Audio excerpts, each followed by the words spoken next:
వసంత పంచమి పర్వదినం సందర్భంగా చిత్తూరు జిల్లా ప్రసిద్ధ పుణ్యక్షేత్రం కాణిపాకం స్వయంభూ శ్రీ వరసిద్ధి వినాయక స్వామి దేవస్థానం భక్తి శ్రద్ధలతో పరవశించింది. ఆలయ ఆస్థాన మండపంలో అక్షరాభ్యాసం, నామకరణ మహోత్సవాలు శాస్త్రోక్తంగా ఆధ్యాత్మిక వాతావరణంలో నిర్వహించారు. చిన్నారులతో పాటు తల్లిదండ్రులు స్వామివారిని దర్శించుకుని ఆశీర్వచనాలు పొందారు. భక్తులకు ఎలాంటి ఇబ్బందులు కలగకుండా పూజా సామాగ్రిని ఉచితంగా అందిస్తూ ఆలయ అధికారులు ప్రత్యేక ఏర్పాట్లు చేశారు.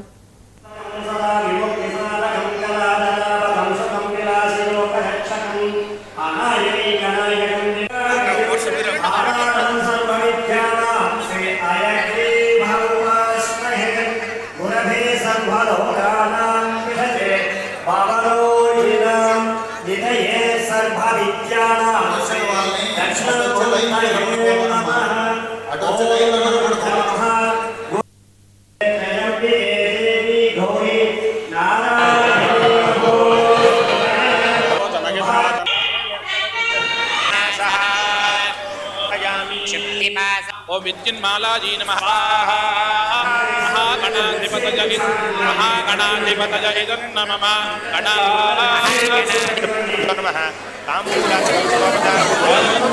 మేము కర్నూలు నుంచి వచ్చామండి.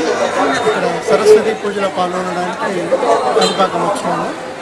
ఇక్కడ సరస్వతి హోమంలో పాల్గొని మా అబ్బాయికి అక్షరాభ్యాసం చేపించి ఇక్కడ వస్తువులన్నీ బాగా ఉన్నాయండి. పూజ కూడా బాగా జరిగింది. అంతా సంతృప్తిగా ఉంది. మేము తిరుపతి నుంచి రావడం జరిగింది. ఈరోజు కాణిపాకం దేవస్థానంలో వసంత పంచమి నాడు ఈవో గారు అయితేమి, పాలక మండలి వాళ్ళైతేమి చక్కగా ఏర్పాట్లు బాగా చేశారు.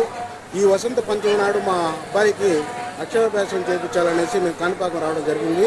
ఇక్కడ మా అబ్బాయికి అక్షరాభ్యాసం చేయడం చాలా ఆనందకరంగా ఉంది. ఎందుకంటే మా ఇంటి పేరు కూడా గణపతి. ఇతనికి ఈ అక్షరాభ్యాసం ఇక్కడ చేయించాలని మేము ఈ వసంత పంచమి నాడు రావడం జరిగింది. ఈ వసంత పంచమి నాడు ఘనంగా ఏర్పాట్లన్నీ కూడా ఇక్కడ పాలక మండలి వాళ్ళు కానీ ఈవో కానీ అందరూ కూడా ఏర్పాట్లు చేశారు. చాలా ఆనందంగా ఉంది. ఈ కాణిపాక వరసిద్ధి వినాయకుడు ఆశీర్వాదం కోసం ఇంత దూరం రావడం జరిగింది. ఈరోజు మాకు ఈ అక్షరాభ్యాసం చేసిన తర్వాత మాకు చాలా సంతోషం, అంటే ఎంత ఆనందం అంటే అంత ఆనందంగా ఉంది. మేము తిరుపతి నుంచి రావడం జరిగింది.